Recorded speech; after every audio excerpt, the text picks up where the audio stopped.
உலகில் முதன்முறையாக சிறு வயது குழந்தைக்கு ரோபோட்டிக் முறையில் கல்லீரல் உறுப்பு மாற்று அறுவை சிகிச்சை ரேலா மருத்துவமனை சாதனை. கல்லீரல் உறுப்பு மாற்று அறுவை சிகிச்சையில் உலகளவில் புகழ்பெற்ற முதன்மையான மையமான ரேலா மருத்துவமனை 5 வயதான குழந்தைக்கு ரோபோட்டிக் முறையில் கல்லீரல் உறுப்பு மாற்று சிகிச்சையை செய்திருக்கும் உலகின் முதல் மருத்துவமனையாக வரலாற்று சிறப்புமிக்க சாதனை நிகழ்த்தியிருக்கிறது. குழந்தைகளுக்கான சிகிச்சை மற்றும் ரோபோட்டிக் முறையிலான அறுவை சிகிச்சை ஆகிய இரண்டிலும் ஒரு மிகப்பெரிய முன்னேற்றத்தை குறிக்கும் விதத்தில் உலகளவில் ரோபோட்டிக் வழிமுறையில் கல்லீரல் மாற்று சிகிச்சையை பெற்ற மிக குறைந்த வயதுள்ள நபராக இக்குழந்தையை வரலாற்றில் இடம்பெற செய்திருக்கிறது. ரேலா மருத்துவமனையின் தலைவர் புரொஃபசர் முகமது ரேலா இது குறித்து பேசுகையில், குழந்தைகளுக்கான கல்லீரல் உறுப்பு மாற்று சிகிச்சையானது முற்றிலும் ரோபோட்டிக் செயல்தளத்தை பயன்படுத்தி செய்யப்பட்டிருப்பது உலகில் இதுவே முதல் முறையாகும். அறுவை சிகிச்சை தளத்திலும் கூட இது ஒரு முக்கியமான மைல்கல் நிகழ்வாகும்.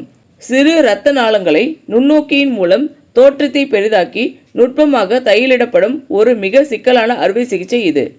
இந்த செயல்முறையின் சிக்கலை மேலும் நுட்பமானதாக ஆக்கும் விதத்தில் இந்த அறுவை சிகிச்சையானது ஒரு துணை கல்லீரல் உறுப்பு மாற்று சிகிச்சையாக செய்யப்பட்டிருக்கிறது. கல்லீரலுக்கான அனைத்து உறுப்பு மாற்று அறுவை சிகிச்சைகளிலும் தொழில்நுட்ப ரீதியில் இதுவே அதிக சிக்கலானதாகும், சவால் நிறைந்ததாகவும் இருக்கிறது. கல்லீரல் உறுப்பு மாற்று பிரிவில் நிகழ்ந்திருக்கும் இந்த முன்னேற்றம் குறைவான வலியோடு விரைவாக மீண்டு குணமடையும் வாய்ப்பை வழங்குகிறது. அது மட்டுமின்றி இத்தகைய குழந்தைகளின் வயிற்றில் பெரிய சிகிச்சை தழும்பு இல்லாமல் இந்த அறுவை சிகிச்சை செய்யப்படுவதால் அவர்களது வளரிளம் பருவ ஆண்டுகளின் போதும் இயல்பான பிற குழந்தைகளைப் போல உளவியல் சமூக வளர்ச்சியினை இவர்கள் பெறுவதற்கும் இது உதவுகிறது என்று கூறினார். இங்கே இருக்கிற குழந்தைக்கு மெட்டபாலிக் லிவர் டிசீஸ்னு ஒரு ப்ராப்ளம். இந்த மாதிரி குழந்தைங்க நார்மல் டயட்டே சாப்பிட முடியாது. அமோனியா லெவல் அதிகமாகி குழந்தைங்க இறந்துருவாங்க. இந்த குழந்தையோட தங்கச்சி பிறந்த உடனே இறந்துருச்சு இந்த கண்டிஷன். அதனால டயக்னோஸ் பண்ணதான். இதுக்கு லிவர் டிரான்ஸ்பிளான்ட் தான் கியூர். லிவர் டிரான்ஸ்பிளான்டேஷன் எங்கே பார்த்தாலும் பண்ணுவாங்க, இங்கேயும் பண்ணுறோம். குழந்தைங்களுக்கு லிவர் டிரான்ஸ்பிளான்ட் பண்ணுறது நம்ம ஹாஸ்பிட்டலில் கிட்டத்தட்ட வருஷத்துக்கு 100 டிரான்ஸ்பிளான்ட் பண்ணுறோம். அது ஒன்றும் புதுசு கிடையாது. இப்போ robotic liver transplant, robotic surgery கேள்விப்பட்டிருக்கீங்க எல்லாமே. ரொபோட்டிக்கில் அதாவது மினிமலி இன்வேசிவ், சின்ன ஹோலில் அந்த ரொபோட்டிக் ஆர்ம்ஸ் உள்ளே போய் ஆப்ரேஷன், சர்ஜன் தூரத்தில் உட்காந்து அந்த கையை டைரக்ட் பண்ணி ஆப்ரேஷன் பண்ண வைப்பாங்க. இது யூராலஜியில் பண்ணுவாங்க, கேன்சர் சர்ஜரியில் பண்ணுவாங்க. இதெல்லாம் பெரிய காம்ப்ளிகேட்டட் ஆப்ரேஷனில் பண்ண மாட்டாங்க. இந்த மாதிரி ரொபோட்டிக்கில் டோனர் ஆப்ரேஷன் பண்ணுவோம். இந்த அம்மா டொனேட் பண்ணாங்க 25% liver.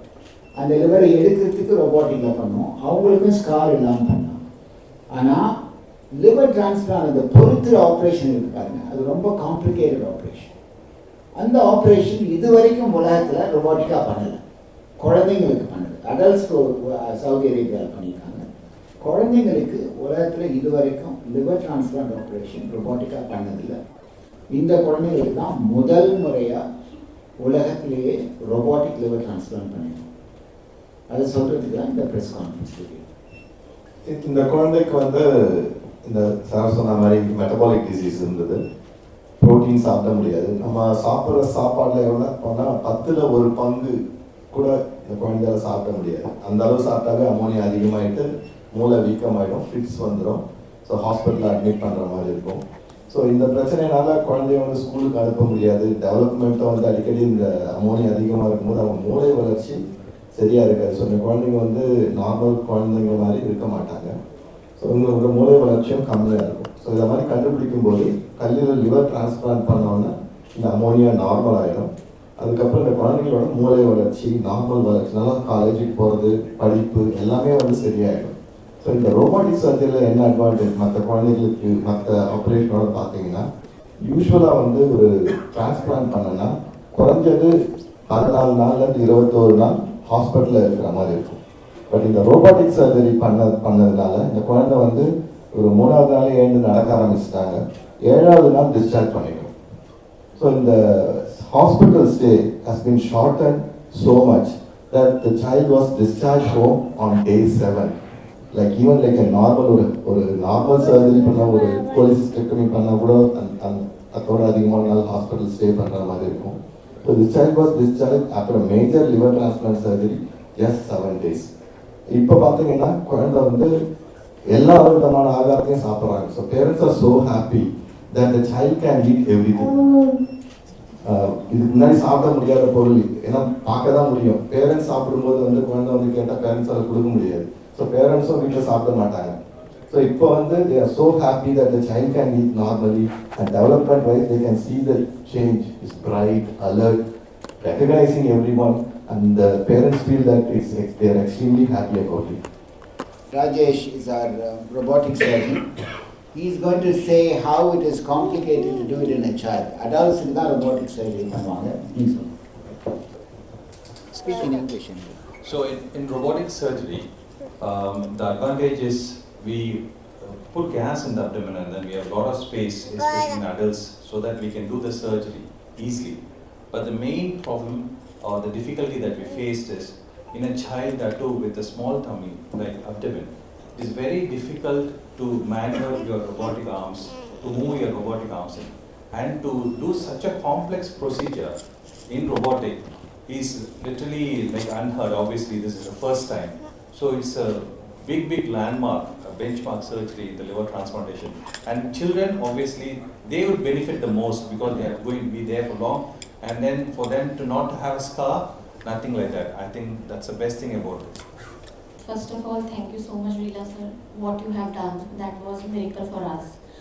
And we saw our child. He recovered very fast after the surgery. We never forget 22nd April. He was recovered very fast. 3rd, 4th day, he was walking in the corridor in the hospital. 8th day, at home, he was dancing. 10th day, he was jumping here and there. So, for us, we never thought about that how Kirat will be okay after the surgery. Very fast, he recovered, and now my child is taking high protein diet, no stress of ammonia, and no sodium benzoates are there, arginine sachets are there. We are very happy. And we cannot express our feeling how Dr. Leela, done for us. It's just a miracle. And also I want to thank Dr. Naresh and Dr. Jagdish who suggest us and who gives us confidence. Please come here, and when Dr. Leela is here now, so no worries. So thank you so much everyone. Rumba Nandri everyone. Thank you. Do you want to say something? Go on. Say thank you. Dr. Leela. இந்த video உங்களுக்கு பிடிச்சிருந்தா like பண்ணுங்க, comment பண்ணுங்க, share பண்ணுங்க, subscribe பண்ணுங்க.